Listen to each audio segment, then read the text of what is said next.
So welcome to the afternoon sessions. As Marina said, my name is Jeremy Mumford. I was at the dinner last night, but I didn't give a toast because I felt that I didn't have much to add to the really beautiful toasts that were made. But I also wanted to extend my very personal thanks to Jim Green for everything he's done for me as a junior colleague of his in the history department. When I came to give a job talk at Brown, he sat in the back and he asked the first question and he said, so this is all very interesting, but I really don't see what the big point is here. And I had been prepared that you always get a question like that, but I still, it was asked with such directness that I was a little bit tongue-tied. But after I came to Brown, from our first conversation, he said, Jeremy, my goal in your time at Brown is to help you in every way that I can, and he did that. And he ultimately chaired my tenure committee. And I always picture sort of like the last scene in the movie Cool Runnings when the Jamaican bobsled team they end up carrying the bobsled across the finish line. That's how I sort of picture Jim with my tenure case in the history department at Brown. And my gratitude is very deep and broad. He's been a wonderful mentor to me. So in this talk, in this panel on Brazilian studies in Israel, our first speaker is Michel Roee of Harvard University, and the title is The Torah of Che Guevara, Jewish Students and Armed Struggle in Military Brazil.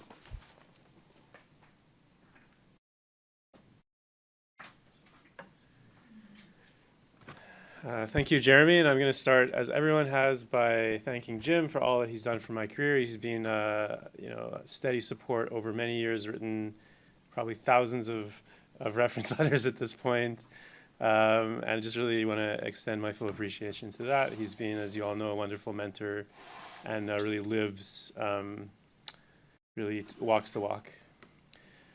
All right, so because this is a panel on Israel, I'm going to start with a newspaper from Israel, Ma'ariv, which is an evening newspaper. And this one was published in Tel Aviv in October 1971, and the title is The Leader of the Underground in Brazil and His Jewish Lovers. So this article is about the deaths of Yara Yavelberg and Carlos Lamarca, which happened in August and September 1971, respectively. And the author of this article is actually a very interesting figure. His name is David Marcus. He was a Holocaust survivor from Poland who survived World War II in Shanghai, China, in the Shanghai ghetto. He immigrated to Uruguay immediately after the war, began working for a series of left-wing Zionist Yiddish newspapers. He came to Brazil in 1950 to work for a newspaper in São Paulo, and he very quickly moved over to Yiddish Presse, which was based in Rio de Janeiro, and it was the main Yiddish newspaper in Brazil in the 1950s and 1960s. But he also served as a correspondent for Ma'ariv. Because his Hebrew was fluent, he learned Hebrew in Poland, would write regularly for Ma'ariv. So in this article, he said, the affluent parents of the beautiful Yara Yavelberg gave her an excellent education, and she finished her studies in psychology. She didn't have a Jewish education, and she didn't have a clue about Judaism, which might explain why she allowed herself to be dragged to the circle of the radical left, which received the Torah of Che Guevara to change the Brazilian regime through the force of terror.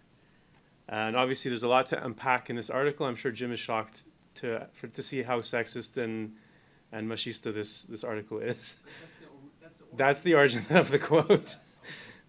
So essentially, Marcus, it's important to note, was a lifelong anti-communist, even before arriving in Brazil, and this informed his understanding of armed struggle activists as terrorists, aside from the problematic sexist and paternalistic framing, which was clearly designed to titillate his Israeli readers. Marcus also made several errors. First, he was incorrect in claiming that Yavelberg did not receive any Jewish education, since she had attended a Jewish elementary school and synagogue as a young girl in São Paulo, in the neighborhood of Ipiranga. Actually, the Cambuci school, which was next to Ipiranga. But more importantly, the false binary that Marcus posed between Jewishness and leftist radicalism is false, since many young Brazilian Jews became radicalized through social networks forged in leftist Jewish schools and summer camps. So in this presentation today, I will talk about paths of politicization of different Jewish activists in Rio de Janeiro. The second part will examine political activism as a form of social belonging. And finally, I'll look at how Jewish social networks, far from serving specifically Jewish aims, actually served the broader aims of the Brazilian armed struggle, specifically the October 8th revolutionary movement, MEE8. So many Brazilian Jews, especially but not only in Rio de Janeiro, traced their politicization to three institutions. These were the Escola Israelita Brasileira Eliezer Steinberg, which was an elementary school that Michel attended. That Michel directed. Not at this time, much later. The Colônia de Férias Kinderland, which was a summer camp, and the Colégio de Aplicação, which was not specifically a Jewish institution, but had a very large percentage of Jewish students. So first, the Escola Israelita Brasileira Eliezer Steinberg. If you look at the first row, number 7 from the left, you can see Anna Borstein. This is the first class in 1954. Anna Borstein later became an ALN activist, but I will not be discussing her today. So Eliezer Steinberg was founded in Rio de Janeiro in 1954 by Jewish leftists and named after a well-known Yiddish writer who lived in Rio approximately from 1928 to 1930, who actually hated Brazil, returned to Europe. But in his honor, they named the school after him. One student who enrolled there not long after it opened was a child named Alberto Sprecher, who was born in Rio in 1952. He enrolled there on the recommendation of his first grade public school teacher, who was a Jewish leftist, who sent her own children to Eliezer.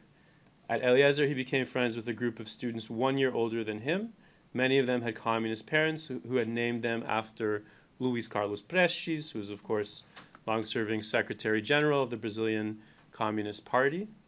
These included Luiz Carlos Hotberg, Luiz Carlos Friedman, and Luiz Carlos Schenvar, whose family went into exile in Mexico after the 1964 coup. His father was the communist activist Isaki Schenvar.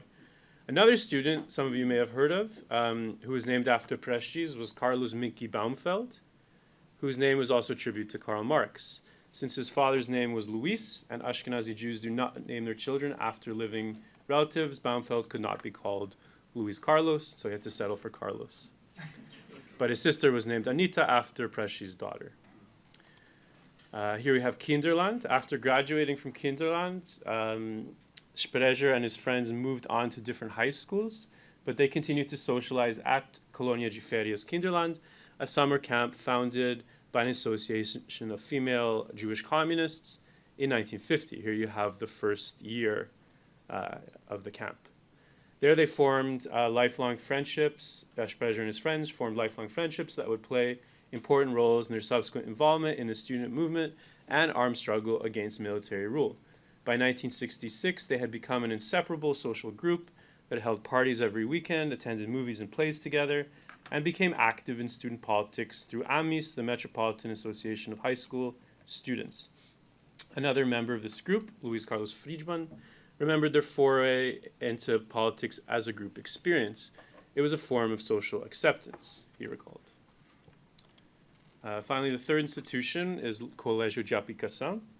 Another Jewish student, Alfredo Sirkis, became politicized as a result of attending the Colégio de Aplicação, an elite public high school in Rio de Janeiro that was affiliated with the philosophy department of the University of Brazil, which is presently UFIAJ. At CAPI, as it was known, Jews made up over 30% of the student body in a city where they were 1% of the population. Sirkis, who you can see in the back row, third from the left, was the son of Polish Jewish Holocaust survivors who arrived in Brazil in 1947. His parents had both survived the war in the USSR, a difficult experience that converted his father into a staunch anti-communist. Under his father's influence, Sirkis welcomed the 1964 military coup. However, after transferring from the private Colégio Andrews to CAPI in 1967, Sirkis began to rethink his worldview. In his best-selling memoir of the dictatorship era, Os Carbonarios, Sirkis emphasized that his desire for social belonging at his new academic setting was pivotal to his politicization. Here we have a quote. I'll read it in English. "I have no doubt that it was, in the first place, the lack of friendships and the intellectual respect that I had for them that drew me to the leftist group. I glimpsed among them a sense of solidarity and a feeling of respect and mutual support that I wished to share. Many of these leftist students were Jewish and were graduates of Eliezer and Kinderland, such as Carlos Minky Baumfeld and Luis Carlos Hotberg, who would become Sirkis's closest friends at CAPI. In August 1968, Sirkis, Hotberg, and 5 other high school students created the Comissão Secundarista, or COSEC, High School Student Committee, a coordinating committee designed to prepare high school students to join the armed struggle. COSEC acquired its own weapons arsenal, which it stored in the vacant apartment of Hotberg's grandfather, who had immigrated to Israel. Its members participated in shooting pistols and revolvers during weekend training sessions at their parents' vacation homes in the interior of the state of Rio de Janeiro, with Sirkis often serving as the instructor, as he'd had some prior shooting experience. Even as they benefited from their parents' middle-class privilege, they conducted ideological discussions involving Maoist-inspired sessions of criticism and self-criticism, where they sought to overcome their bourgeois background and affirm their revolutionary belonging. The importance of social and revolutionary belonging for young Jewish activists can also be seen among those who chose to leave the armed struggle following the arrest of their friends, which resulted in the opposite of belonging, which is strong feeling of anguish and alienation. One such activist was the aforementioned Luis Carlos Friedman, who had attended Eliezer, Kinderland, and CAPI, where he joined COSEC. He left Brazil in 1969 after spending 4 months in Europe and Israel, and then he returned to Brazil and enrolled in sociology at PUC. In an interview I conducted with him in 2016, he said, "I felt a strong anguish when I stopped being an activist. I said I used to say, what is the meaning of life without making revolution? Which is a very unnecessary anguish for a 17-year-old boy." While Friedman felt a lack of revolutionary belonging after leaving the armed struggle, other students emphasize a lack of social belonging. This can be seen in the case of Hosanna Glatt, a Jewish student in Rio de Janeiro who attended Eliezer and Kinderland before moving on to Colégio Andrews, where she became a part of a Marxist study group with other Jewish students that she knew from Eliezer. She also became close to activists in Var Palmares and VPR. In 1972, 2 years after leaving student politics, she was arrested, and she gave the following testimony, which I discovered in the archives of the public archive of the state of Rio de Janeiro. So she said, "I disconnected myself for a while, but I was very personally involved because the high school movement was not only about political activism, it was principally about friendship, social life. It was a mental and psychological process that was very ingrained in me, which I could not break all at once. So from then on, there were several times that I ended up disconnecting myself and ended up returning because I felt empty, adrift." She used the word solta no ar. So unfortunately, she was arrested and suffered torture as a result of the arrest of friends of hers. Although former student activists like Friedman and Glatt left activism to pursue university studies, became part of the burgeoning counterculture in Rio, some students like Alfredo Sirkis decided to remain in the armed struggle. In his memoir, he wrote that although many of his friends left the armed struggle in response to increased dictatorial repression, which included the arrest of friends like Carlos Minky Baumfeld, and a desire to pursue other life choices, he resolved to remain out of a commitment to the revolution that he hoped would overthrow the dictatorship. So he wrote, "We pretended to understand, but in our hearts we disdained that weakness, that incapacity to do justice to the historic role reserved for our generation, to be the armed vanguard of the revolution at its most difficult phase, the spark that would ignite the prairie," which is clearly Maoist language. For activists in Rio de Janeiro who wanted to reduce their own personal risk while continuing to assist their friends and comrades, there was another option, which was to join the support network of the October 8th revolutionary movement, ElMaleh, which drew its sympathizers from former members of the Rio student movement. At a DOPS file found also in the public archive of the state of Rio de Janeiro, as this file shows, a significant percentage of these activists, or 16 out of 55, were Jewish. The leader of the support network was himself a graduate of Eliezer and Kinderland, Ari Reutzmann. On August 19th, 1971, here you have a document which shows a list of different activists, and as you can see on this page, 4 out of the 5 are actually Jewish. On August 19, 1971, the same day that police raided Yara Yalvaberg's safe house in Salvador, and she at this point was, of course, part of ElMaleh as well, a non-Jewish ElMaleh activist and former CAPI student named Cesar Benjamin made his way from Salvador to Rio.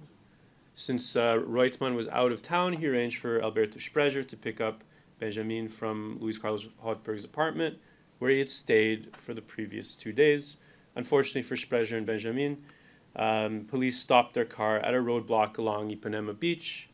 After Benjamin managed to escape, police arrested Sprecher and the other 2 passengers, who included his girlfriend Teresa Cristina Peixoto and Ari Reutemann's cousin Ney Reutemann.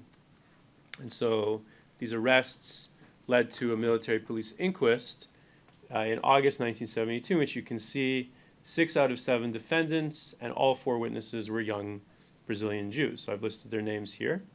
This inquest shows the prevalence of Brazilian Jews in the armed struggle against military rule and in support networks that provided clandestine activists with housing and transportation. It also showed the importance of institutions like Eliezer, Kinderland, and CAPI to these activists' politicization. Of the 10 Jewish defendants and witnesses, 6 had attended Eliezer and Kinderland, and 5 had attended CAPI. But while Jewish activists became politicized as a result of Jewish social networks, which they then drew on to provide support to armed struggle organizations like ElMaleh, the salience of these networks paradoxically affirmed the integrated nature of Jews in the armed struggle, since these networks served the broader goals of the armed struggle rather than specifically Jewish aims. Moreover, although ties between Jewish activists proved useful in achieving the purposes of the anti-dictatorship underground, the close familiarity that these activists had with each other made their networks highly susceptible to state repression. Thank you.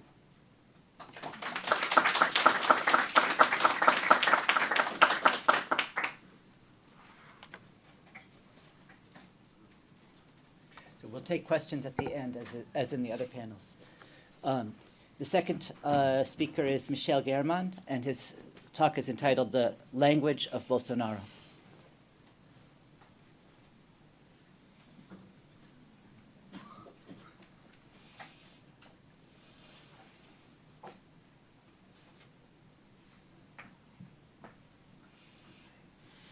Thank you, Jeremy. I want to thank you, James Green, and the people who organized this event. I wanted to thank, first of all, Roee Wine, who was one of the people who had contact with me. But before that, I want to say that Roee is a part of the connection between me and James Green. More than this, I wanted to thank Jim because we know that this retirement is a kind of fake retirement, but before the retirement, he was a very central figure in my life. I've been in touch with the thinking of James Green since my school, when I was also a Trotskyist activist, and I had contact with what Jim thought. After that, I have contact with Jim in my undergrad studies, and after that, during my master in Jerusalem. After that, he became my mentor. And, you know, it's very important to understand how the generosity of Jim is huge. But more than this, I am not like a kind of a historian of history of Brazil. And I'm not, in the same way, a historian of gender studies or something like this. And Jim understood that and helped me in my career, even if I was not part of the core of James Green studies. And I wanted to thank you very much, Jim. You became part of my life, you became part of my family. It's very important for me to be here today. I hope this retirement is really fake retirement, but well, in 2022, I wrote a book named O Não Judeu Judeu, a tentativa de colonização do judaísmo pelo bolsonarismo. This book was based on a lecture of Bolsonaro in the Clube Hebraica in Rio de Janeiro, where I found place to think about the relationship between Bolsonaro and with Brazilian Jewish community. But more than this, I understood I had to understand, to learn a new language that I call here the Bolsonarista language. But there was more than this. Writing this book, I understood that had been another lecture in another Hebraica. In 2004, Olavo de Carvalho, the big Bolsonarist philosopher, gave a lecture in Hebraica, in another Hebraica, a big one, Hebraica de São Paulo. There was there, during the lecture of Olavo de Carvalho in 2004, another language and another relationship between this right-wing, this far right-wing movements and the Jewish community. And the language I tried to understand in 2017 during the lecture of Bolsonaro in Hebraica do Rio, I understood it was already a common language since 2004. Today, I will present an ethnographic work I've been producing together with my colleague Michel from University of Oklahoma that I hope will be part of our new book. And today I have here a challenge to be part of this panel. I don't talk here about Brazilian studies in Israel, but quite the opposite. I will try to understand how to work from Israeli and Jewish studies in Brazilian politics. So it's not to bring Brazilian studies to Israel, but to understand how Israeli and Jewish studies can contribute in order to understand and to learn Brazilian politics. Let me start with a short video, and I'm sorry that you have to see that. It's the Senator Magno Malta, an event of support of Jair Bolsonaro held in February 26 in Avenida Paulista. I hope you can see it. Morrer é lucro. Brasileiros, cristãos, parece que nós estamos encurralados de frente do mar. E atrás está Faraó. Compartilha, Brasil. Nós estamos no meio. Faraó com seus cavaleiros. Nós estamos no meio e o mar. Mas Deus alimentou Moisés dizendo: primeiro fiquem quietos e em seguida dizei ao povo que marche. Diga comigo, dizei ao povo que marche. Nós precisamos marchar. E se nós marcharmos, o mar vermelho vai se abrir. Se nós marcharmos, a tempestade vai cessar. A diferença entre nós e eles é que o mar fica revolto para nós.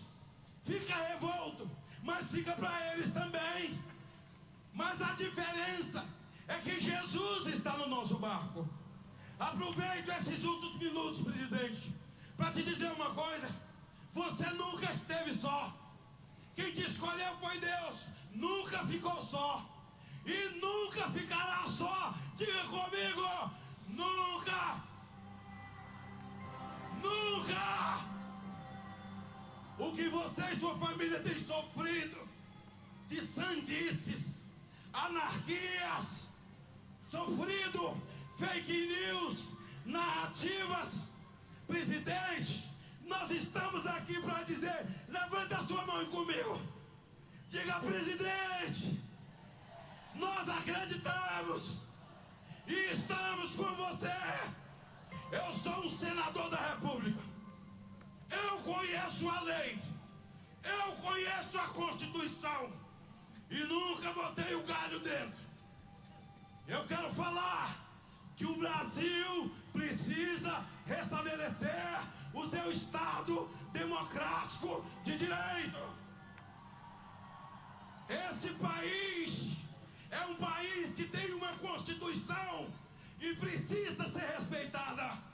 Tem 3 poderes, governadores, 3 poderes: poder judiciário, poder legislativo e poder executivo, sem atropelos. Um necessariamente precisa respeitar o outro. Chamo a atenção para o presidente do Senado, para o presidente da Câmara, para o presidente do Supremo, para o Executivo. E encerro nesse meio minuto. Já fui avisado pelo pastor Silas Malafaia. Diga comigo sobre Israel. Nenhum ditador no mundo, eles atacam Israel. Eles atacam, querem a destruição de Israel. Senhores governadores, nenhum deles teve a ousadia de tocar no genocídio. De tocar no genocídio de 6 milhões de judeus mortos.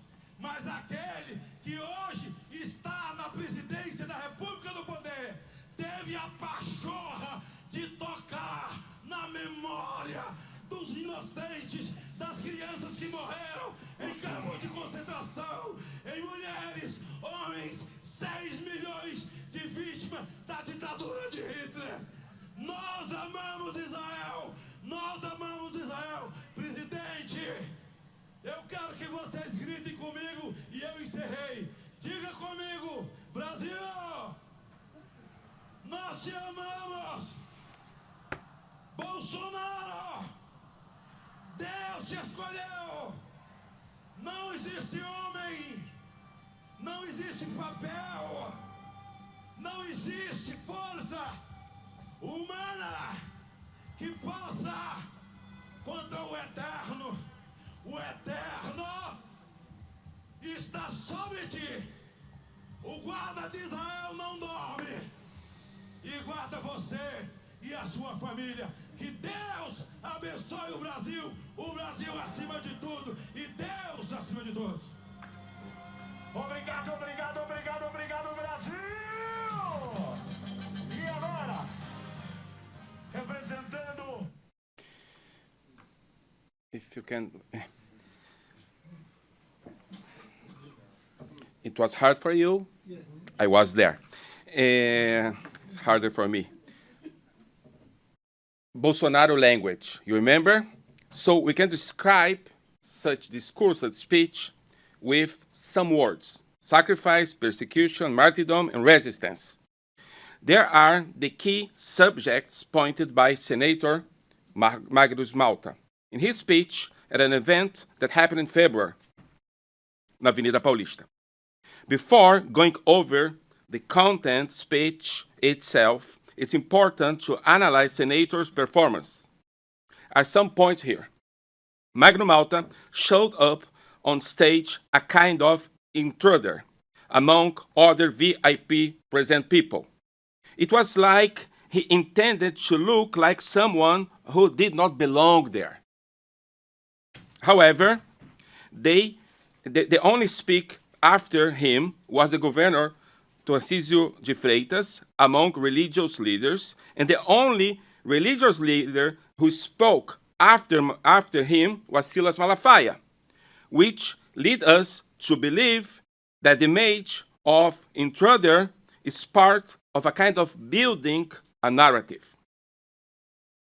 With a husky voice and apparently drunk, Magno Malta typical elements of a prophetic speech. An angry, almost subversive speech. At several moments, he seemed to imply he was being pressured, as if someone wanted to stop him. He mentioned names of people who would be asking him to stop, including Malafaia. It was like he was talking non-comfortable things, which should be not mentioned in public. He tried too hard to impersonate as a rebel. He intended to make it look like he wasn't comfortable even around his own people, like an underdog. Some issues also should be noted regarding to his uniform. He showed up dressed in the Brazilian national team, soccer team. One hand, he was carrying the microphone like a weapon.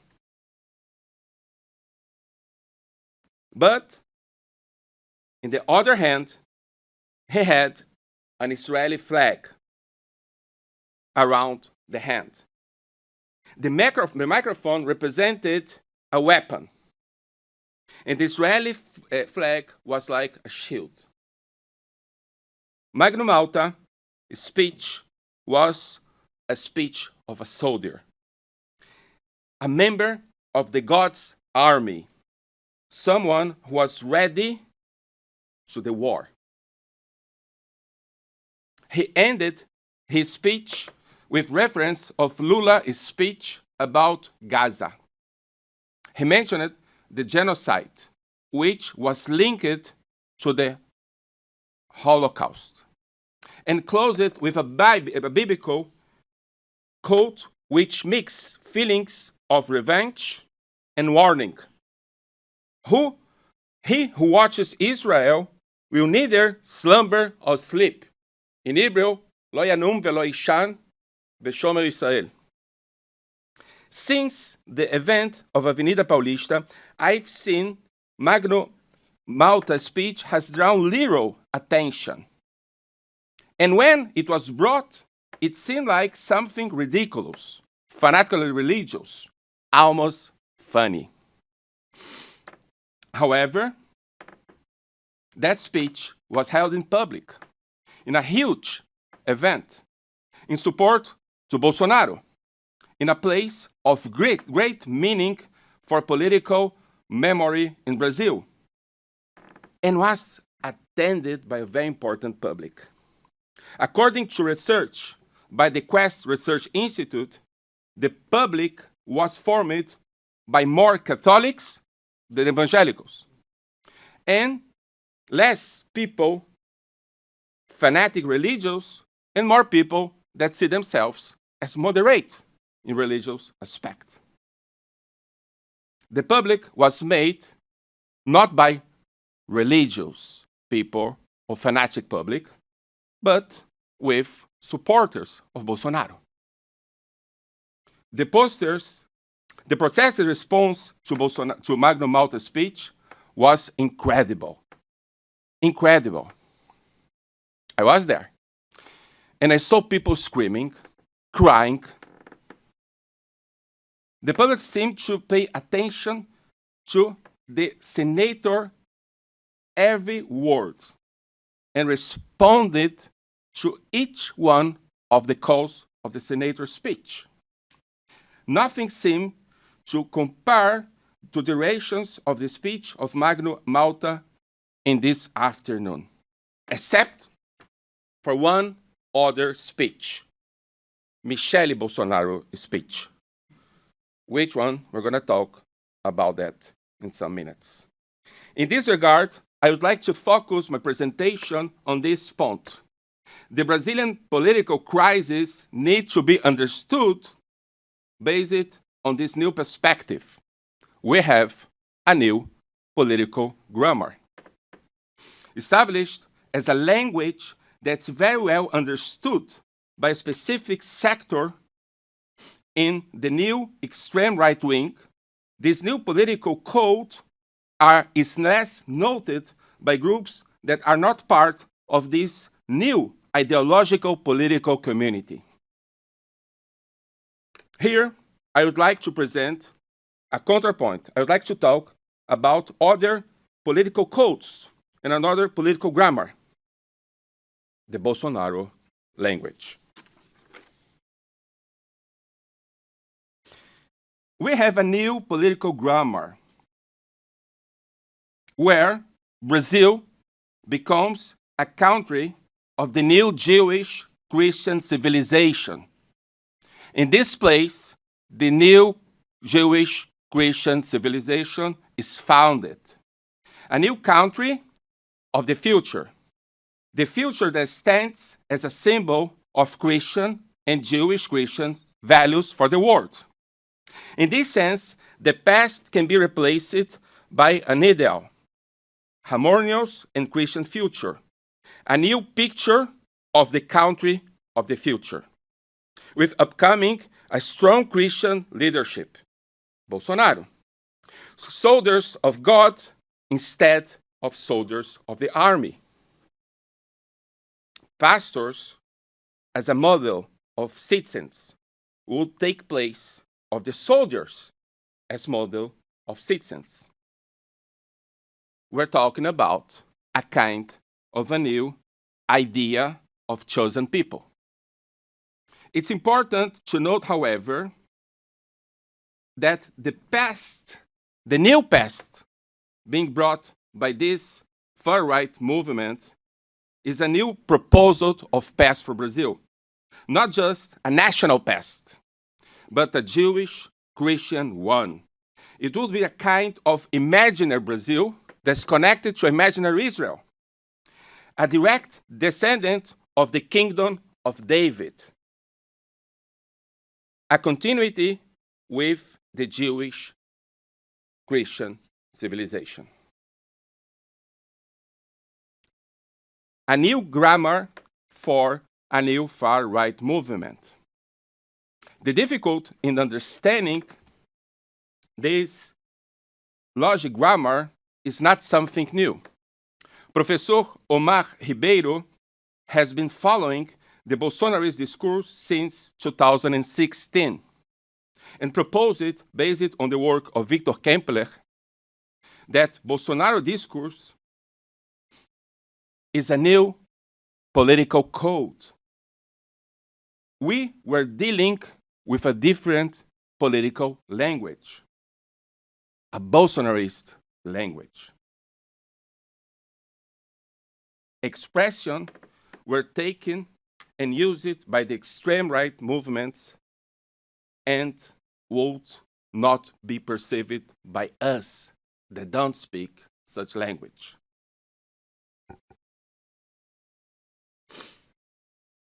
Some words are important to understand the codes of this language. Mimimi, narrative, truth, communist, escola sem partido, partyless school, freedom, right to defense, and so on. There are some words which would have another meaning, different meanings. We can understand the words. We cannot understand the new meaning. They talk to us and understand what they are talking. We don't understand which intention have the words in the new meaning. Today, I believe that we are really dealing with a different language, deeply influenced by Bolsonaro itself. But, and I think that's the point of this article, not the same. The post-Bolsonaro language is now very connected to what Michel called the messianic spirit of the language. Michel was talking about the messianic spirit of the language in the left-wing movements.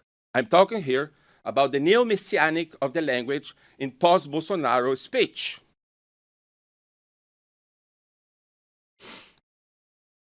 Magna Malta was made upon this page by the former first Bolsonaro. Magna Malta's speech was made upon this, and Michele Bolsonaro used the same narrative, the same language in her last speech.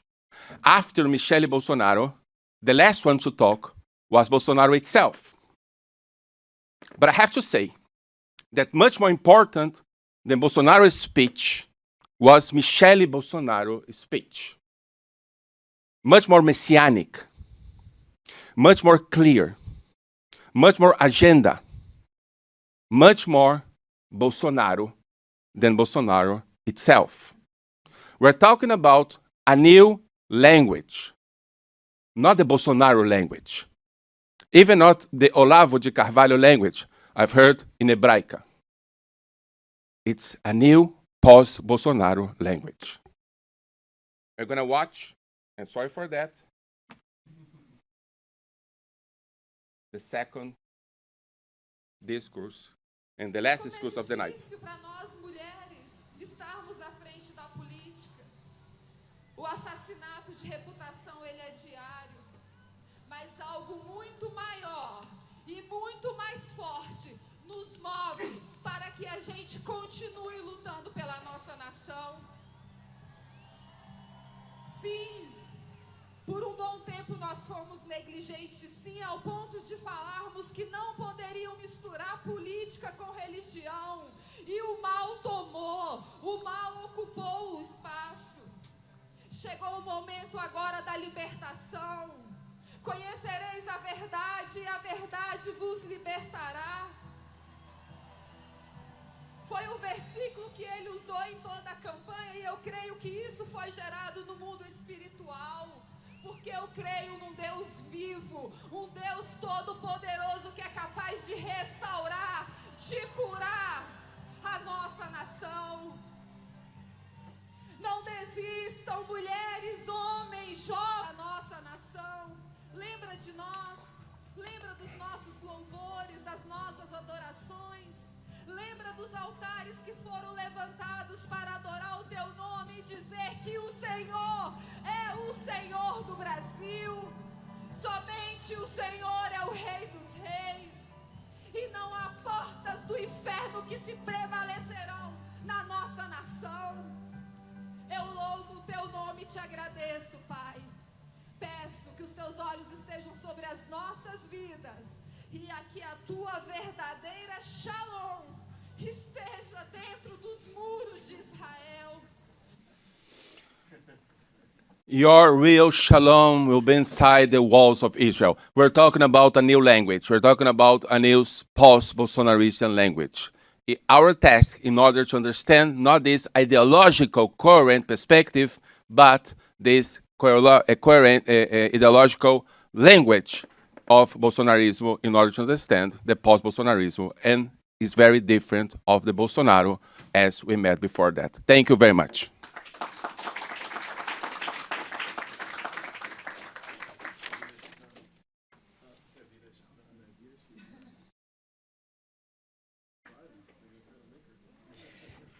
So the third talk will be by Omri ElMaleh of Harvard University and also most recently of Brown University, and hopefully he'll come back to us again one of these days.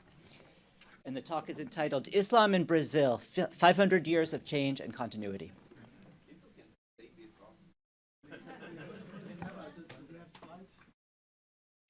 Is there a, Yeah, I have a slide. Yes. okay. Oh, I'll get to see it here. That's great. I always forget to.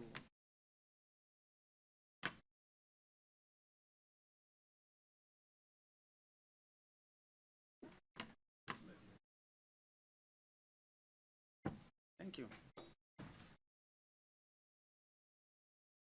So thank you, Ronnie, for everything you've done to make this conference so successful.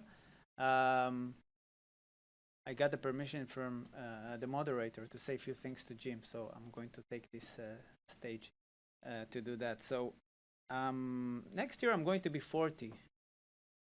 How on earth you started all this project when you were 40? One day you're gonna have to tell me how all of this started when you were 40. I just can't understand, beyond my scope, and it's so impressive. And I want to relate to what Marina is not here. Marina said yesterday that as students, when we approach established scholars, senior scholars, we choose carefully what we say, right? We sit and articulate the email, every word count, and then we eagerly wait for response and all. So that's what I've done with Jim, like many others here. And I got the chance to meet Jim approaching the completion of my Ph.D. We sat in a coffee house in Tel Aviv, and it was very succinct, like Jim is. Okay, I like you. I got your back. Come to Brown. I'll support you. That's my number. Call me anytime. I'm with you. That was it. I came back home so happy. On the bus, I remember I felt, oh my God, one of the most renowned Brazilians in the world has my back. He supports me. That means I'm unique. I'm special, right? I went home, and of course, my wife is always good in bringing me down to earth. And she said, honey, I love you, but you're not special. And you know what? When I look at this crowd today, and I told that to Jim, I think we're all special. We're all unique because we had the privilege of having Jim as a mentor, as a colleague, and most of all, as a friend. And I want to thank you seriously from the bottom of my heart for what you've done for me. I will always cherish our friendship. And in Israel, we say, until you get 120. So we have 50 years, right? We have 50 years of making of Jim's Dream. So can't wait to see what your next project is all about. So that's it. I'll start. Okay.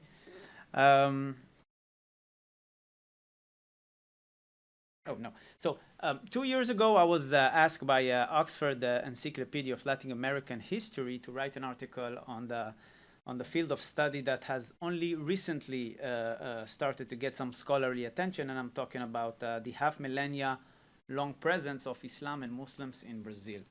And so I did. I would like to share with you some thoughts and insight from this piece. So when I wrote it, and Jim, of course, helped me here, I had in mind two types of readers.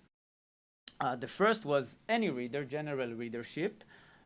So again, basically any reader who desires to be more familiar with this unfolding field of study. And if you'll ever read it, you'll see that it's not loaded with heavy academic jargon. It's more accessible.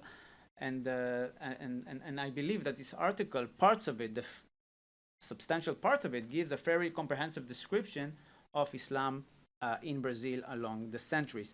The second readership would be, of course, scholars.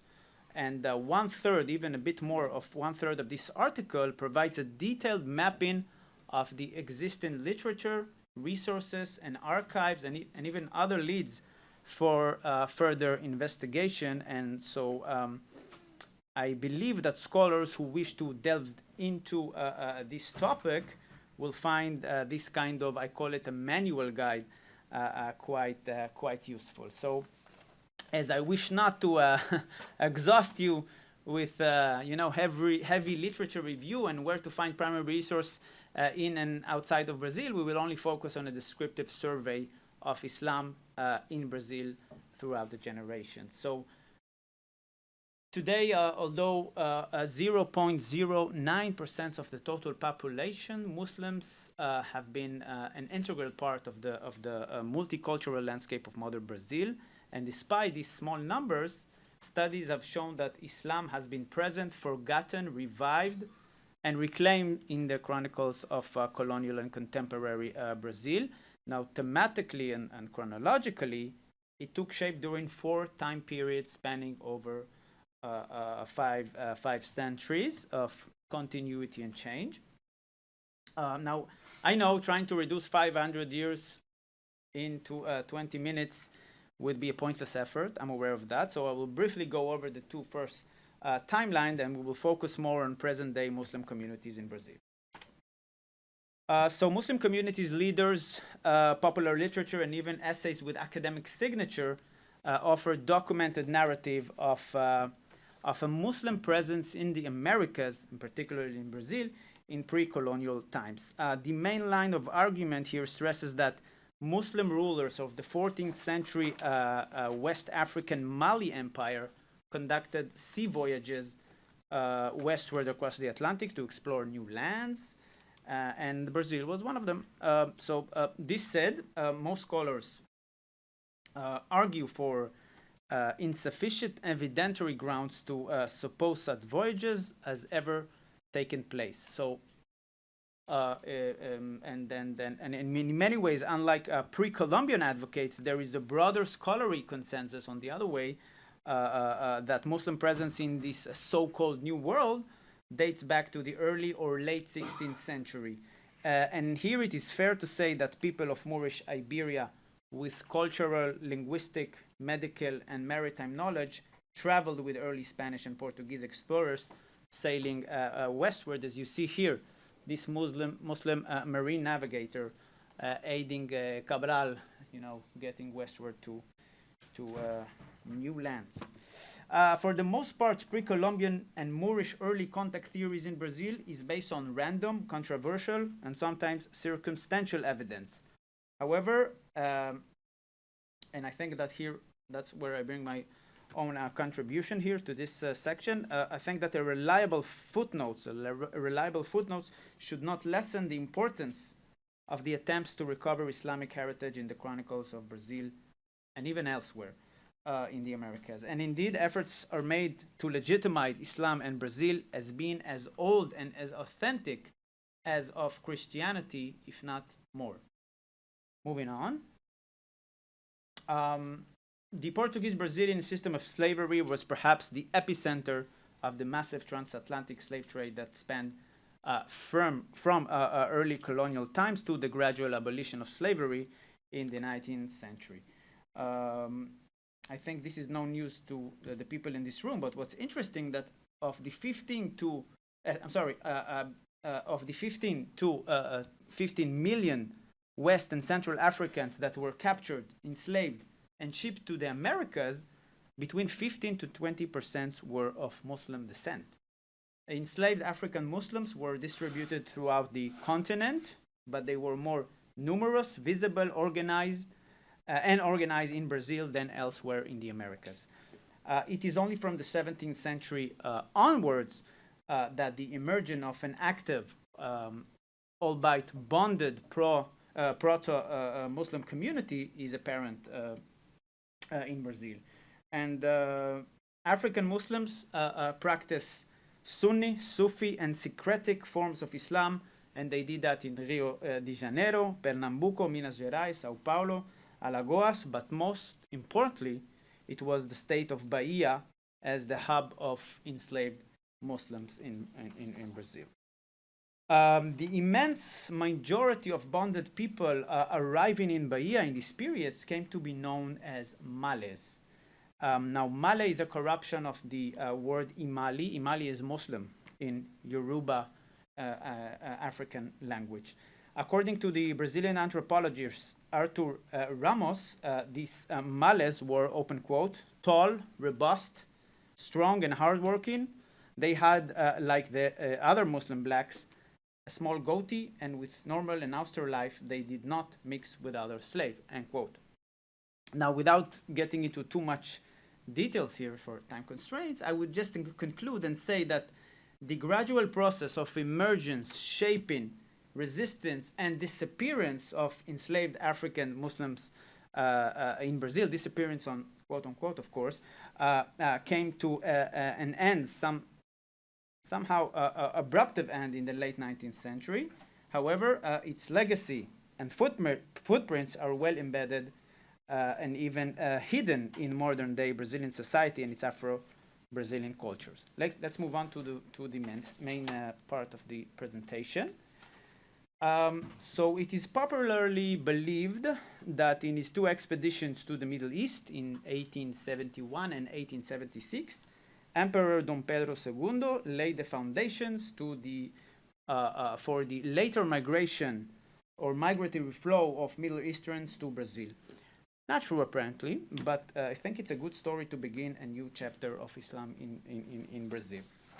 What is undisputable here is that the arrival of Arab Muslims to Brazil should be understood, should be captured within the broader context of migration of Middle Easterners, be they Christian, Jews, Muslims, Druze, Armenians, and other, from the vast Levant to Latin America, and in many ways to the Americas altogether, also to North America. In general terms, this period can be divided into two. The old wave, starting from the last decades of the 19th century, all the way to the mid-20th century, and the new wave stretching from the mid-20th century all the way to actually present day, still going on. So just as African Muslims were numerically small within the general African diaspora, so were Arab Muslims within the general Middle Eastern diaspora, and again, not just in Brazil, but throughout the Americas. Muslim migration within the old wave was predominantly male and did not coincide with later female and family migration, and this partially explained the low numbers and the absence of established community, established organized community. And indeed, if we look at the ratio between Muslim and Christians was well present in the formation, in the consolidation of organized community institutions, and we see that until the 50s, until the 1950s, Christian Arabs and their descendants established more than 180 different types of club, associations, religious institutions, cultural centers, charitable societies, and enjoyed a thriving community press. Muslims throughout Brazil had at their disposal a single newspaper and one religious institution. Perhaps some of you know it, the Muslim Beneficent Society of Sao Paulo. It was founded in January 1921, defining Brazil as their second Andalusia. Now, whether Muslim, Christians, or even Jews, Middle Easterns came to be known as Turcos throughout Brazil and elsewhere, as they carried out Ottoman documents, okay, and mostly engaged in petty commerce, and such as this gentleman that you see here, who peddled his way through the vast lands of Brazil, carrying his portable merchandise. The new wave of Arab settling in Brazil is mostly about the continual arrival and integration of Muslims from independent Lebanon and in much lesser extent from Syria, Egypt, Palestine, and other Middle Eastern and North African countries. As with old wave Christians, Greater Sao Paulo remained the collective and the community epicenter for the new wave Muslims.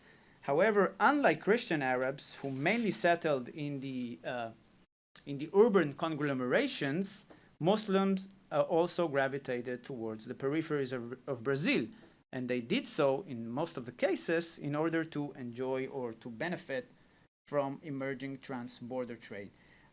Mostly known in this regard is the Lebanese community straddling the triple frontier between Argentina, Brazil, and Paraguay, which happened to be the focus of my upcoming book manuscript based on my Ph.D.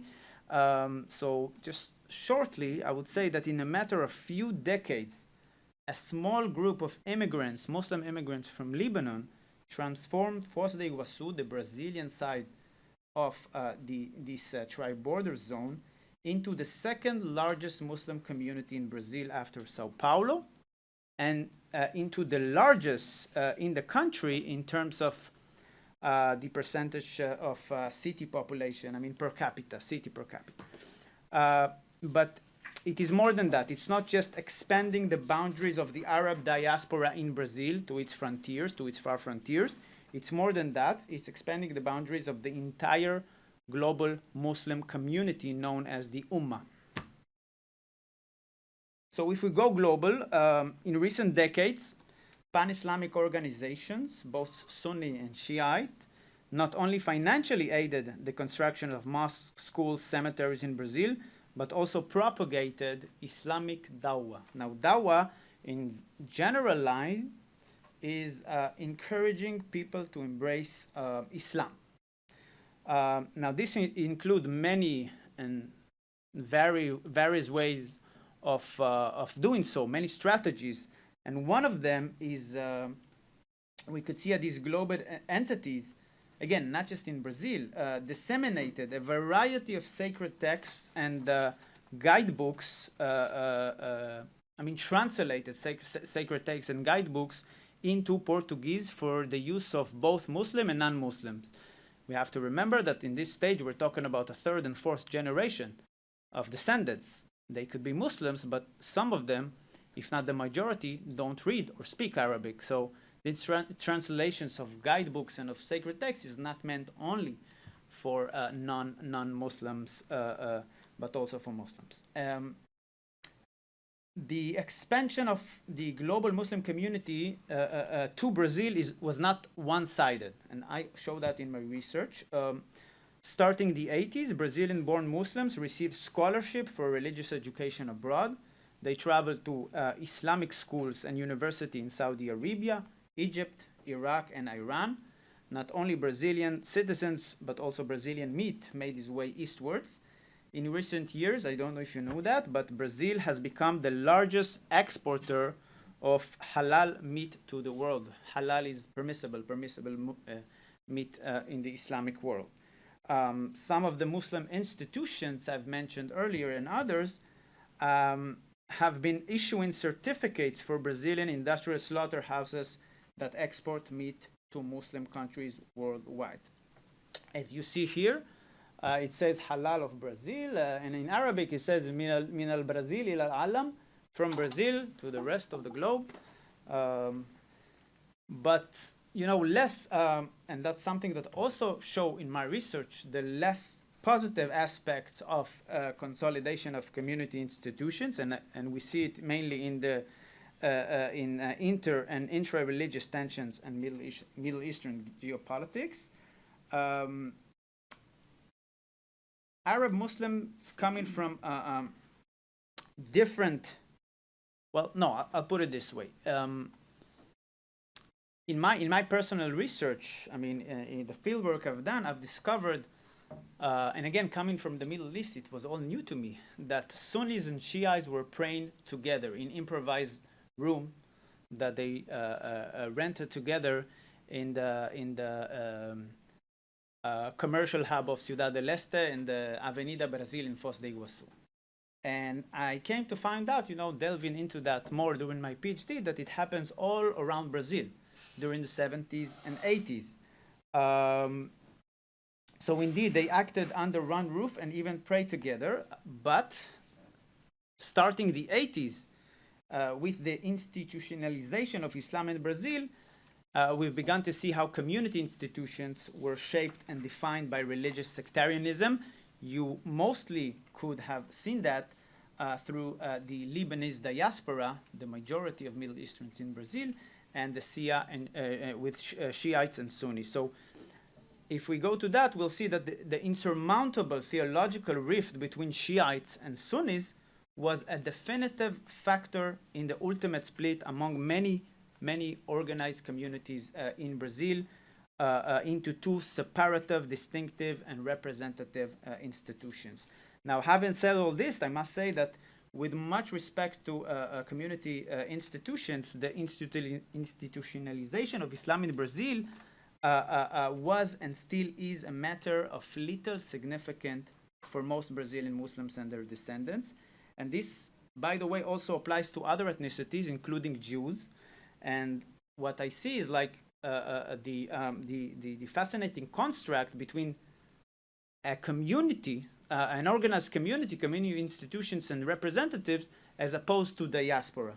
And indeed, we see that most members of diaspora groups today tend to give less and less weight to institutional affiliation, while immersing themselves in active and full participation in general society in which they live.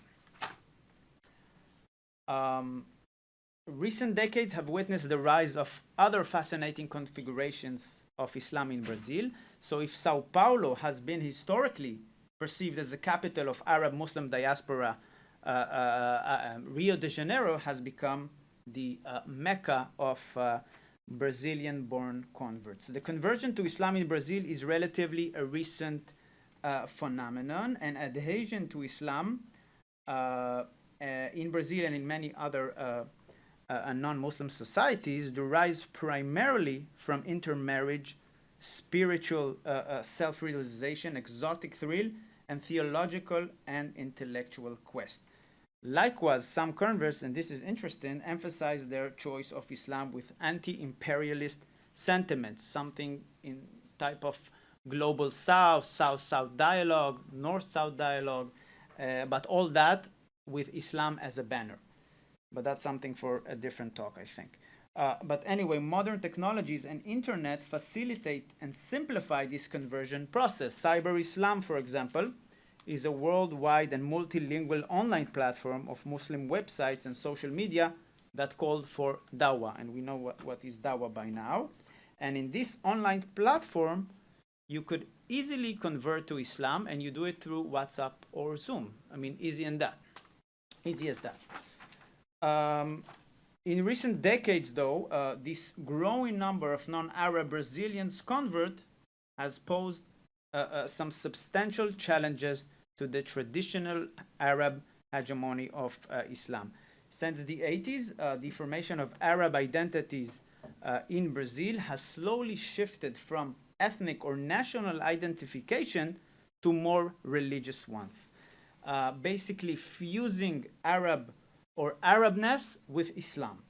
And this supposedly brings you or leads you to greater religious insightfulness. The cultural Arab characteristics such as language, Middle Eastern genealogy, and even, and this is interesting, even eating habits have become essential conditions for fully belonging to many Muslim communities in Brazil. While Arab practitioners culturalize Islam, converts aspire to break this linkage and to defy Arab primacy. Until they do so, Portuguese remains the language that is being widely used during the daily and weekly rituals and prayers, where permitted, of course, as prayer must be held in Arabic, in Fusha, in literary Arabic.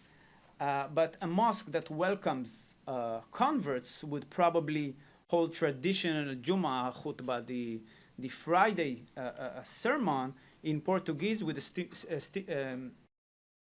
simultaneous translation to Portuguese, while the Dhuhr, the congregational prayer, the noon prayer that precedes the Friday sermon, will be conducted in Arabic, as I said. And this brings us to the end. So to conclude and breaking down again this historiography into periods, I would say that whether Muslims did or did not make a pre or early colonial contact with Brazil should not be the focus here. Instead, and much to as other ethnicities in Brazil, Muslims also turned to history to both justify their Brazilianness and to push the historical and contemporary boundaries of the Islamic global Ummah across the Atlantic. Far from historical assertion, West African Islam was not only imported from Africa with its human carriers, but also practiced, instructed, mobilized, and adopted by others under the watchful eye of slaveholders. While African Islam remains in the realm of nostalgia and heritage, Arabs represent the most visible followers of Islam in Brazil as they ethnicize Islam. Rejecting Islam's Arab heritage, Brazilian converts to Islam choose to transcend cultural differences and to embrace a more cosmopolitan sense of belonging to the global Muslim communities. The very bottom line here is that greater scholarly attention is needed, not only to enrich the developing of this unfolding study of Islam in Brazil, but also, and here I go back to the start, to better disseminate the premise that Islam is not new to Brazil, as previously thought and as many people think today. Thank you.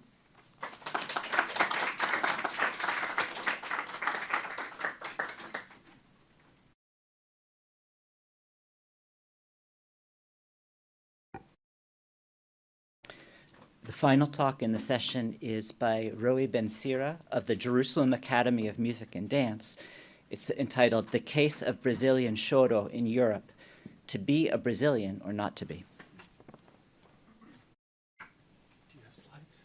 Do you have slides you want to show? Yes, I do. So if you can open it and then go back. You have your own little folder.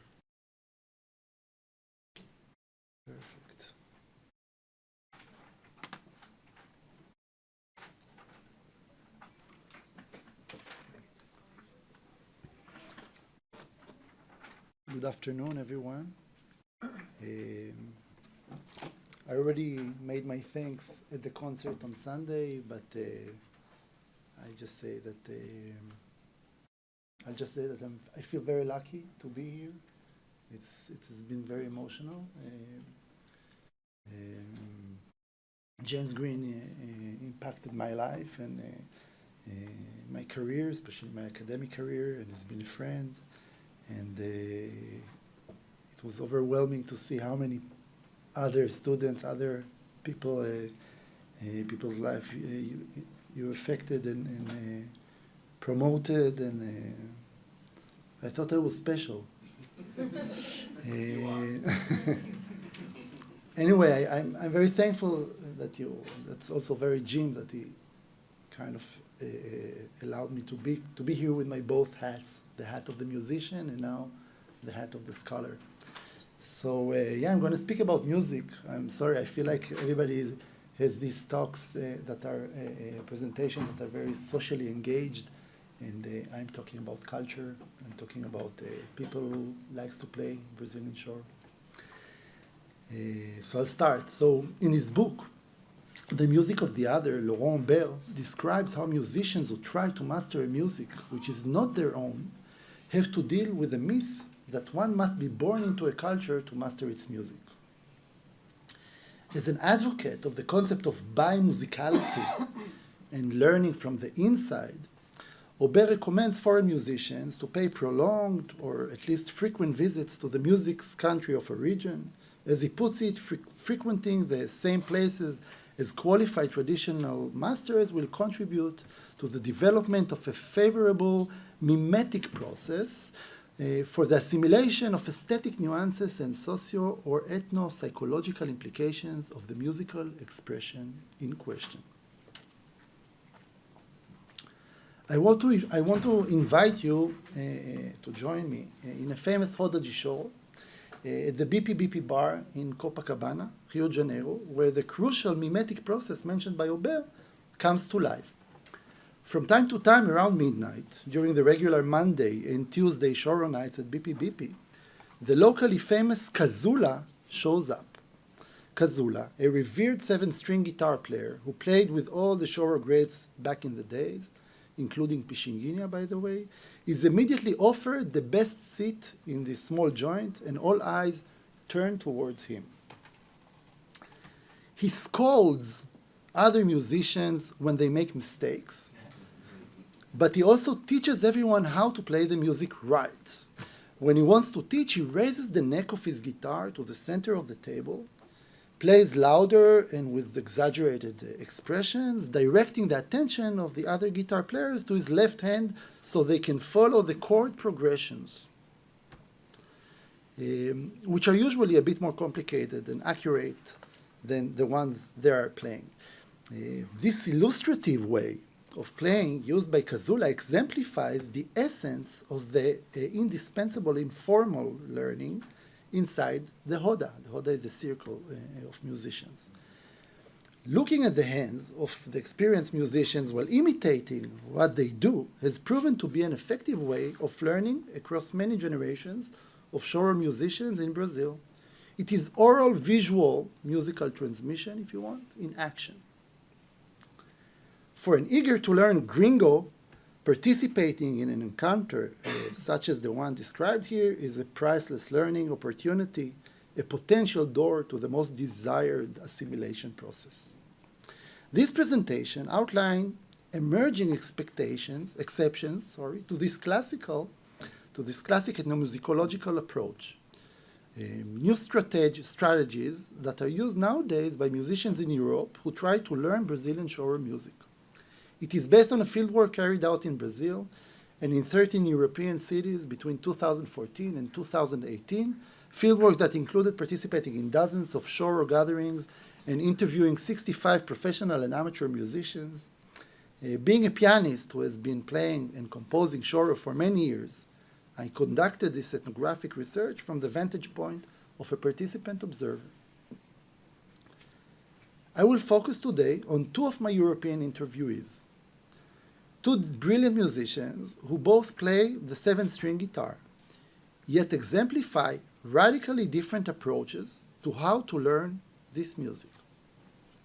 This is the map I did. I had like a Eurorail pass, and I just went through Facebook. I found where all the Hodas Yishor are happening, and I kind of planned it by dates. It came out kind of crazy, but it was an amazing experience, of course. So the 7-string guitar. For those unfamiliar with the genre, choro is a quintessential Brazilian instrumental music. It is more than 100 years old.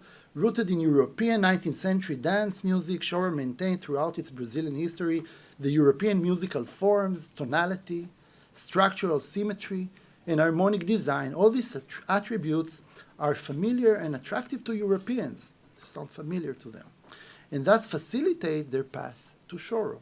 Europeans are also attracted to choro's other side, embodied in its infectious Afro-Brazilian rhythms, with their distinctive contrametricity against the beat, which is present in all aspects of this music, and usually harder for Europeans to assimilate. The roda de choro is the circle of choro, the traditional Brazilian way of playing this music. It offers a space for social and musical expression in a structured, democratic, and festive setting. The musicians, they sit like in a convivial family-like circle with food and drinks in an atmosphere of sharing and with fluid boundaries between players and audience. If you get an opportunity to attend the Roda, I really recommend it. I did open here just to have a touch. This is a 7-string guitar. It's a very special instrument that plays the baixarias. It's like the bass line. So this is a unique YouTube video where you can see the hands of the sechi players.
Professional fade out.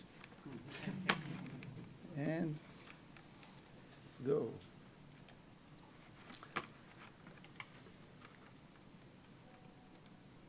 Oh, no. What did I do? PowerPoint, the bottom. PowerPoint. Sorry, I'm a Mac person. I open all kind of things. PowerPoint. Here we are, and the play is here. Yeah, thank you. So this is Olivier. Olivier from Toulouse is the first of the two sechi players, 7-string guitar players I'm going to speak about. So Olivier Loeb from Toulouse is a remarkable individual who have created vibrant European choro communities around him out of thin air. He fell in love with his music in 2006, and since then he has managed to establish a not-for-profit organization for dissemination of choro in Toulouse, organize weekly choro workshops and monthly rodas de choro in the city, produce international choro festivals, and lead unique workshops in Brazil, especially designed for teaching European choro musicians. Olivier speaks fluent Portuguese and is deeply immersed in Brazilian culture and politics to the extent of occasionally expressing his views on these foreign matters on Facebook. Needless to say, he travels to Brazil whenever he can. He is a perfect example of the approach recommended by Aubert, and one might say that he has taken it even one step further. Olivier sees in choro not only a music, but also a way of life, offering values and lessons that can help one become a more respectful and social human being. He believes that the Hoda de Choro can teach us to listen to one another and to be respectful without stepping on each other's toes. In his view, the Hoda can serve as a space for healing.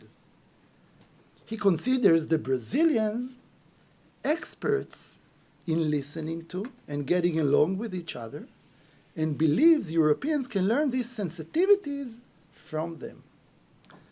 Let me share some of the things he told me in the interview. I come back to the social thing. Didn't you hear the other musician playing? You can't just play because you always play in that spot. You have to react to what is happening. It is by respect that you have to do that. Those are things that touch us much more than the music. For me, it is a mirror of society, of getting along with people. The Hoda de Choro turned out to be as important to my European interviewees as the music itself. The Hoda is the circle of musicians again. The Hoda's tacit codes of behavior both construct and express its ethics of conviviality, solidarity, and democracy. Just to give you a taste of what I'm talking about, in a Hoda de Choro it is expected of the more experienced players to help and encourage the beginners and the shy. Respect, good spirits, and camaraderie are considered more important than musical excellence. This ethos elevates Choro beyond the mere shared musical expression.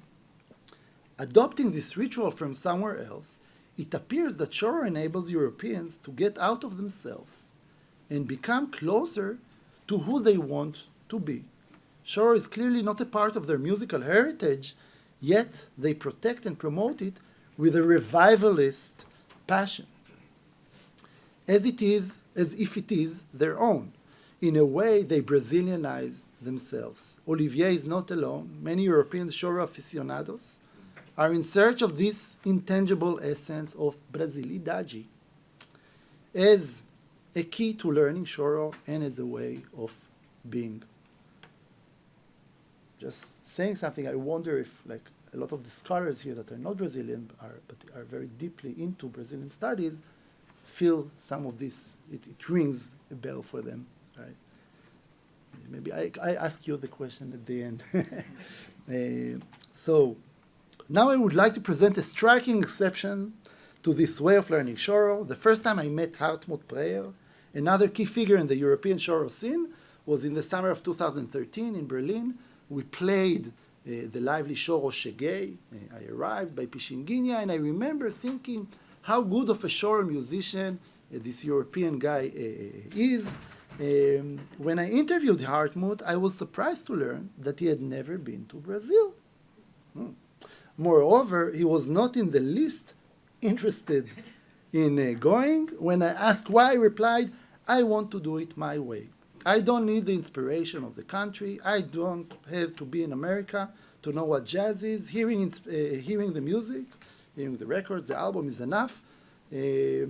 Records that I like are made in the United States, but it doesn't matter if I listen to them here or there. I do it well on my own." Hartmut had never learned Portuguese and never immersed himself in Brazilian culture. Judging by his words, it seems that he had not done his homework on how one should learn the traditional music of the other. His approach could have been dismissed if it was not for his high level of proficiency. He is one of the best 7-string guitar players in Europe. His approach poses a real problem. How can one obtain such a high level of bimusicality without ever leaving home? Could it be that we have been over-romanticizing the identity blur needed for the task? To understand Hartmut's unorthodoxly gained yet undeniable achievement, we must take a closer look at the Europeans' learning process. The way the musicians learn has changed dramatically in recent years with the rise of the internet. And to a greater extent with the appearance of social media, mainly YouTube. YouTube gave musicians access to audiovisual information with unprecedented ease. 20 years ago, finding a video of Choro masters from Brazil playing an informal Roda de Choro in Rio de Janeiro was almost impossible. Nowadays, with YouTube, there are plenty of those, together with an endless supply of Shoro albums, live recordings, instructional videos of how to play, and play-alongs for Europeans who have neither Hodaz Shoro nor live Shoro concert to go to. These recent changes are nothing short of a revolution. When asked how they learn Shoro, most of my interviewees emphasized the importance of YouTube in their learning routines. Hartmut was no different. It seems that the oral visual musical transmission described earlier with Kazula can be obtained nowadays online with YouTube or with other platforms. It might partly explain Hartmut's musical and technical abilities. But Hartmut is also very knowledgeable about the codes of behavior inside the Hodaj Shoro. This tacit knowledge is usually internalized through participation in many Hodaj Shoro in Brazil. There are a lot of codes. It's like jazz has its own codes, so Shoro has a very different set of codes that you need to know. Yet Hartmut is familiar with most of it. YouTube is not sufficient for the acquisition of this type of knowledge. How could Hartmut obtain it without ever being to Brazil? The interviews revealed that when Shoro started to pick up in Berlin, there was a Brazilian 7-string guitar player living in the city for 2 years. And his contribution to the knowledge of the local musicians was substantial. Through him, as an ambassador of Shoro, the genre's tacit knowledge was transmitted to the local musicians. Hartmut played with and learned from Brazilian Shoro musicians, only it did not happen in Brazil, but in Berlin. He puts it plainly, I don't need to go to Brazil. Everybody is coming to Berlin. Social media not only facilitated the access to priceless learning materials, but also the communication between the Shoro musicians all over the world. There are not so many of them. European and Brazilian, it's because the music is very hard. It's important to understand that. It is European and Brazilian Shoro musicians easily find each other on Facebook. It is not rare that a European musician is approached by a Brazilian who looks for playing opportunities when abroad. It is a win-win situation in which both sides profit, the local outsiders and the foreign insiders. What's interesting here is that the problem of cultural appropriation, which often accompanies attempts of professionalization in someone else's music, becomes more complex. Hartmut's statements might have sounded at first as lacking respect for the culture from which Shoro sprang, but the circumstances in which he gained his knowledge could also be looked at as much more equal than traveling to Brazil. He's learning from Brazilian musicians who choose to play their music with Germans. They actively seek him, the outsider, out and want him to be a capable Shoro musician's companion and a comfort in a foreign land. Shoro musicians are rare everywhere.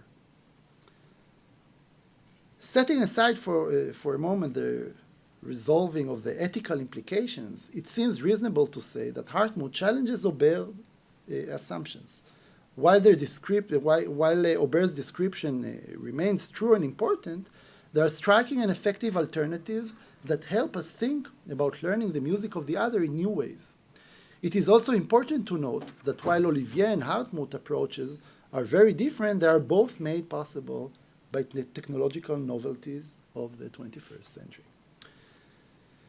Before I concluded the writing for this presentation, I contacted Hartmut and Olivier to ask for their consent and to give them a general view of what I'm going to talk about. I want to share with you some of the things they told me. Hartmut, the YouTuber, told me that his current passion is Portuguese fado. He has a fado band where he plays the guitarra portuguesa, which is a bit similar to bandolim.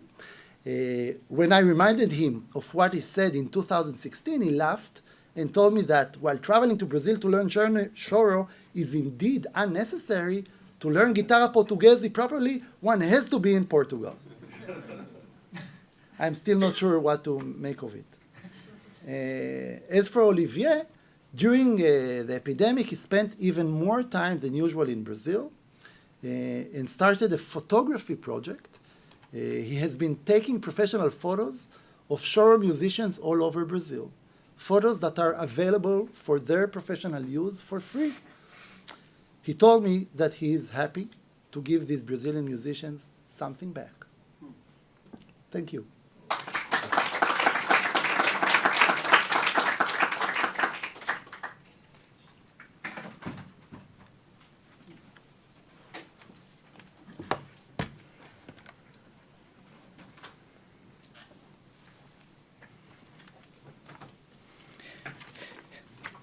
So we'll follow the example of the other panels in taking several questions first before answering them in a group. And I would request that for the first batch of questions, there could be, since the topics are disparate, heterogeneous, we could have at least one question for each panelist in the first batch of questions.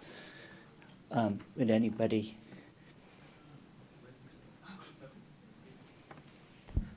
Hi. So my question is for Michael.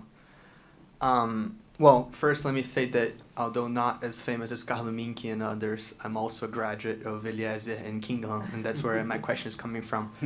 And I say this because I spent like more than 10 years of my life in both of these institutions, and ElMaleh was definitely very transformative and formative in my political and view of the world, but Kingdom wasn't at all. It became I'm going to say totally, nothing is apolitical, but it became totally apolitical. Like activities and discussions were never centered around issues of politics or of citizenship or of anything like that. And on the other hand, I think, well, so the question starts with how do you understand this change and if you see causes for it? And then the follow-up question is, why is it that in your studies and your research, or at least in your presentation, there didn't seem to be a space for youth movements in the Jewish community? Because at least in more contemporary times, over the past 10, 15 years, the Jewish youth movements in the community definitely occupy this role that perhaps Kinderland used to occupy. You mean Zionist movements? Yeah, yeah, all the Jewish youth movements in Rio at least are Zionist movements. So yeah.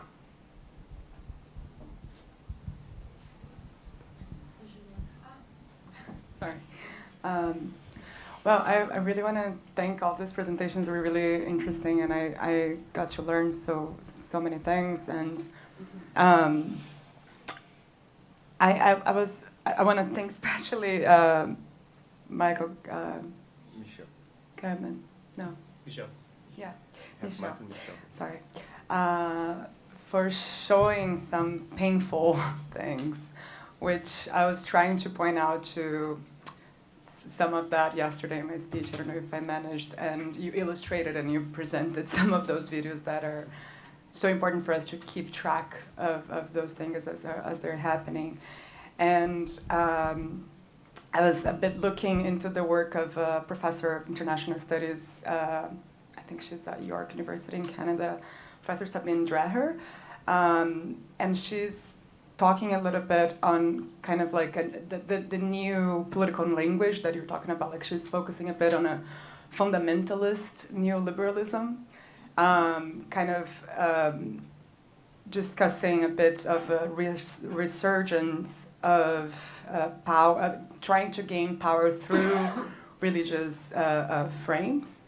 The reactionary right-wing form of religious reassurance and kind of like a neoliberal globalization, and kind of ways to dismantle an overbearing state. And I think some of the discussions that we've been having here as well is like women emancipation, LGBT rights, so many things that are advancing to one side of the pendulum and bringing to the other this rise of new forms of combating the maintenance of the status quo, right? So I think as a whole, for my question, sort of, I don't know a lot about the religious studies in Brazil, but the more I spend time there, I have a sense of without romanticizing it, but like a space where a lot of the syncretism has been possible, like looking into neighborhoods in São Paulo, like Bom Retiro, or places in Salvador, like the religions of African roots, and then the Muslims, and then, well, yeah, the Jewish community, the Muslim community, and a lot of possibilities for syncretism that has kind of worked historically. So I wonder if it's like a strategic place to kind of stir up some sort of crisis and hate. Well, of course, I think like the African-rooted religion has been suffering that for a long time, but I don't want to dismiss that. But I wonder if it could be like a space that is strategic to seek establishing this new form of power, which again, I'm sorry if this is coming from an ignorant point of view, but like, I don't think it has happened much in Brazil precisely, right? And so far has been pretty chill overall. So I wonder if this could be having this approach. Thank you. Okay, thank you. I have two questions, if I may. The first being about choro.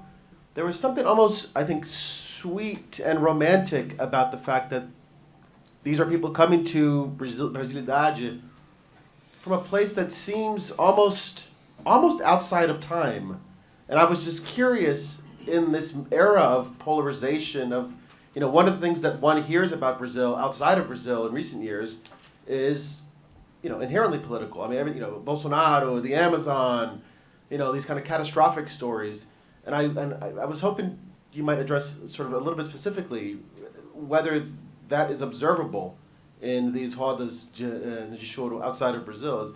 Are people coming to Brazil through these things and accessing sort of political debates, or is that seen as not something that we talk about? Né? In these, we don't want to contaminate the artistic integrity, you know, which is very beautiful. And then for Michel, I wonder, very bluntly, can Michel Bolsonaro become president? Ou seja, is there a ceiling for what this kind of rhetoric is capable of without the other things that Bolsonaro brings to the table? How do you see the potential? Is this going to continue to grow and reach more and more people? Or is it a limited rhetoric that is powerful, yeah, but is it inherently limited, or do you see the potential for even more growth? Both are alarming, but how do you see it? Please, thank you. Okay, I'll start. Thanks. Wait, one more question, I think. Yeah, I have a question for both Michael and Michel. My question for Michael is, I'm wondering if you could talk about the instructors of the schools a little bit, if you're seeing that the schools or camps were also a place for political involvement of the counselors, of the youth instructors, what their experience was like alongside the students. And my question for Michel really involves the kind of mediation of the social media. We saw the phone in the background of every one of those scenes. So I'm wondering what the relationship is between the live audience and then the people that might be rewatching it or just seeing it in an internet space. One last question. I also have a question for Omri ElMaleh about Islam in contemporary Brazil. Is there any heterodox Muslim movement in Brazil analogous to the Nation of Islam in North America, a kind of nationally reinterpreted or rearticulated Islam in opposition to the Ummah? Yeah, we could just go right to left. Thanks, Holly. That's a really interesting question. In my research, I discovered it wasn't so much the school, Eliezer and Kinderland, like the content of what they were teaching that made a difference. It was more forming this social network with many parents who came from very progressive homes and then having that influence, but really also having the influence of the generation, the influence of Colégio de Aplicação or Pedro II, where some other students went. And so also to answer the question about the founders or the instructors, many of the counselors were themselves campers, like Anna Borstein, who I alluded to briefly, went from a counselor to a camper. The founder of Eliezer was a communist from Lithuania named Pesach Tabak, who actually founded Eliezer because he got kicked out of the Communist Party. So he wanted to have a school that would be leftists but not affiliated with the Communist Party. I also found that there's this interesting dynamic in Rio where it was really a Zona Sul phenomenon, like the students, people who went to Kinderland and were living in the Zona Norte, where Michel is from, were not as likely to join the armed struggle. Like it was really, I met one person who said, all my friends, we went to different beaches. It was a very different social group. Even though they went to the same camp, it was a different experience. I don't necessarily know much about how these institutions have evolved over the years, but I know that Eliezer continues to produce leftist activists like Esther Dweck, who is Workers' Party minister. So I don't think, first of all, I don't think it was ever the content that was so important. It was really just being in an experimental, progressive space, not learning specific ideals or historical viewpoints. And about the Zionist youth movements, I mean, they were very much at the front of the opposition to Bolsonaro, as Michel's work has shown. At the earlier time period, I think they were much less involved in the left because Israel was the focus. There were some exceptions, and some people moved from Hashomer to the armed struggle. But in doing so, they broke with their background.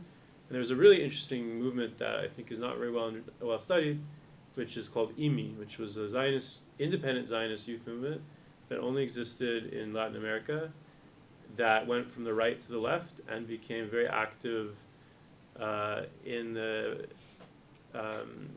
struggle for Palestinian equality in Israel as exchange students. Bernardo Sorge is one of these people, but also became involved in the Workers' Party. An example is Jacques Wagner, so that's someone who was Zionist, but it's usually not people that went to Troar or Hashomer who became active in the Brazilian left. It's very difficult for me not to enter in this discussion because it's very important, this research. I mean, I think it's connected to the new perspective of Jewish studies in Brazil. And Michael brings the question of sociability as Jewish identity. And IMI is if you look for subjects to research, IMI became from Likud Connected Party, even not Likud, Beital Connected Party, to Matzpen. It's a very pro-Palestinian Trotskyist or neo-Trotskyist organization in Israel. So, in the people we don't have research about that, I think. No. So it's open to, honey. Well, thank you for your questions. And Juliana, you don't have idea how important was your question, because this is the issue today. I coordinate in UFRJ a center of named Extremes. That's the Center for Political Violence and Religion Studies. And a friend of mine, Christian Vital, my colleague that coordinates together with me, she sees the question of religion as the element to understand the far-right movements. And I don't see that. I think that religion is a kind of weapon for the right-wing movements to use this language in order to reach places that it would not be possible for them if not this language. And I'm going to give the example. This thing I just show you. If you understand the demonstration pro-Bolsonaro as a demonstration, as a religious demonstration, you don't understand what happened there. But it was a kind of, the truck used the language, and I used the structure of the language by Quentin Skinner, that understands the grammar and the construction of the language in order to reach public that you cannot reach without it. But if the truck was religious, the public wasn't. And you have to see, for example, the biggest black religion in Brazil today is the Neo-Pentecostal churches. So there are connections that you have to understand before that. It's a weaponization of the religion and not the religion itself. Because of that, I work together with my colleagues that I love them, but I work understanding not the religion as the point, but the politics as the point. And the uses the people make of the religion is important for us that don't know much about religion. We talk about our friends in University of Brazil the people don't study religion so much. I mean, we have to understand how to understand such elements more and more in order to understand what they want to talk, and not only to understand how they talk, what they talk. I mean, the language is very important. And there, I am a historian. I can preview the past, not the future. But point of information, you're a sociologist. yeah, I am. Because of that, I can answer the question of Andre. But as sociologist, I have to say that this this element of limit doesn't exist anymore. Okay? I wish I could talk about more the speech of Michel. I don't know if you understood what happened there. Juliana talked about gender. Bolsonaro was behind, tried to enter. She didn't give him to enter. And she spoke about women many times. She's connected the speech with what we call gender issues. But again, it's not connected to what we call gender issues. It's another kind of gender issues. And what I say here, and again, I'm not in Global News or something like this. Yes, it's possible to understand Michel Bolsonaro as one of the 3 or 4 important names of the far right-wing movements in Brazil. Yes, no doubt about that. And you can ask me after 3 years if yes. And I would say that after Tarcísio, it is Michel Bolsonaro. And I would not be surprised if she would be the vice president of Tarcísio. Yes, yes. And the question of gender, just like the question of religion, is very important to be understood in this new political language of post-Bolsonaro idiom. Again, like Quentin Skinner uses it, and much more messianic than it was before. Bolsonaro is much more pragmatic. About social media, I think that's the point. I mean, the connection between the public and what happened inside the truck is the social media. I mean, I was talking to someone here, I don't remember her name, about what? Sira. About the importance of not understanding what's happening there by the point of ideological question. It's much more to be part of a political community. And to be part of the political community is to be part of it, we saw here, but also to be part in the channels of social media. So it's very important to understand that it's like to be part of something that is much bigger than I am. So much more important than to see there what I did. I went to there and to see how the people just behave there is to understand how important it is to be part of it after it and after it. And now, you know, when I want to feel like strong, I see Magno Malta. It's a kind of political identity that's part of the new Bolsonaro language. Thank you for that question. Andrea, thank you for your question. In the mic. In the mic, you cannot hear me? This one? You can hear me now? Yes. So you're saying out of time, and it's funny because, you know, in anthropology, when they speak about ceremonies, so one of the discourses is like talking about them as time out of time. Like you enter the time of the ceremony, like everything else disappears.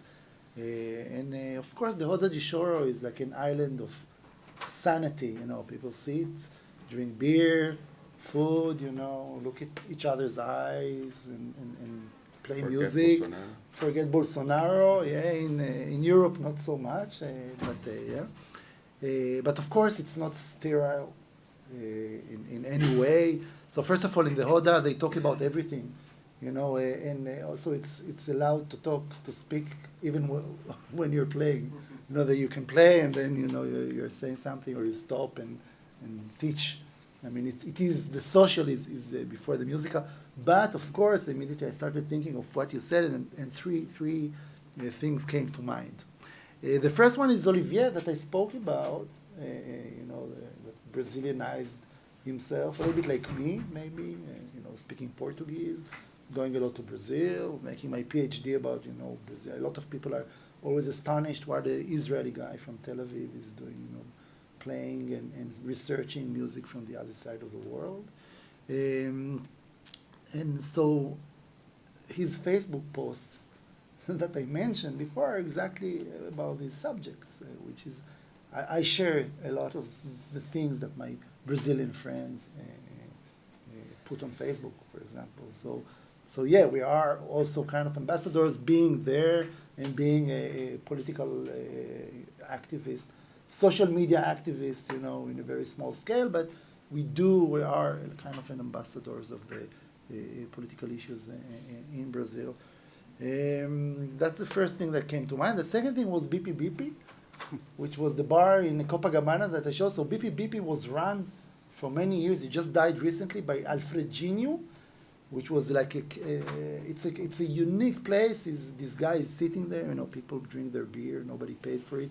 At the end, they count, the empty cans, and they pay. So, like almost every Hoda, sometime in the middle of the night, he gets up from his chair suddenly, like most of the time he's not moving, and then he goes up and gives like a very enthusiastic speech about Pétain and about how everything is like shit now. So that's the second thing that came to mind. So no sterile, not at all. And it always with bad language. Sorry, I said the S word. And the third thing that came to my mind is a workshop I participated in a small city next to Sao Paulo, Choro, and a lot of the people from Rio came, like Mauricio Carrillo, Luciana Rabel, all the big masters of Choro came, and people came from all over the state of Sao Paulo. Usually they don't have the opportunity to work with these people, so a lot of people came, a lot of young people from 18, many in their early 20s, and every night there was a Roda de Choro, starting at the end of the workshops, 8 p.m. and ending, 3, 4 in the morning, crazy, 2 a.m. Usually the professors they finish drinking with each other and they join the students. So, it's amazing, and in a way, I tumbled into a conversation of 3 participants that did not play, but in their 50s, talking about these young people and saying that this is amazing, that people are sitting for 6-7 hours playing, not looking, they don't have their phones on the table. Leave Bolsonaro aside, leave global warming aside, we are all victims of, And this is, in a way, it's resistance. So there is something about the act of itself, of sitting and playing music by heart, looking at each other's eyes, Or escapism. talking, drinking, and, It might be escapism as well, right? No, I don't see it as escapism, because the minute it's ending and in the morning, they open the newspaper and read them. It's not, but it is something that our world, we have less, it becomes more and more scarce. This is what I'm saying. It's very unique. I don't know a lot of examples of people that are engaged in such a way, also with each other, with all the values of the Hoda, helping each other. If somebody, is weak, so taking the melody from him. And so yeah, these values are in a way, can be seen as an act of resistance in some way. Thank you. Oh. I was thinking about your talk. I really liked it. Thank you. That was fascinating. So, Jeremy, I think, yes. The answer is yes, and I think if I had a chance to review my talk, I would have added this, because I think that okay, so new converts to Islam in Brazil are mostly black, from the black population. I didn't say that, didn't mention that. And this consolidation of this community, again, which is expressive since 2 decades ago,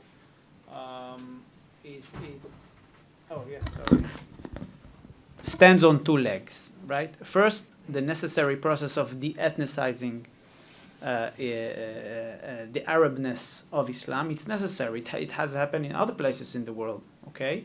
That's a necessary part, and I think we talk about it. The other part is to elaborate your own, right, a version of a Brazilian Islam and the globality of Islam, which is not necessarily, being global not necessarily mean creating transnational connections with Saudi Arabia, Iran, or Iraq, okay? So in this respect, it's quite fascinating, because black Brazilians converting to Islam in Brazil take their inspiration and the consolidation of the community from the US, from what happened in the US in the last, let's say, 70, 80 years. I'm talking about, again, I would not elaborate more on that. I don't think this is the platform to elaborate more on that, but we're talking about also the Nation of Islam. We're talking about Louis Farrakhan. We're talking about Muhammad Ali as a role figure. We're talking about Malcolm X. These figures were imported to Brazil, and it took shape and size in the Brazilian form of Brazilian Islam. I think it was there on one of the slides. An Islam with a Brazilian face. This is the meaning.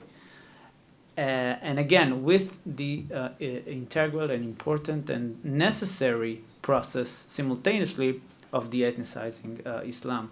I hope I answered your question. Thank you. And I'm sorry I haven't included that in It's fascinating. in my talk. I think it's really important. Thanks so much to all of the panelists. Those are wonderful.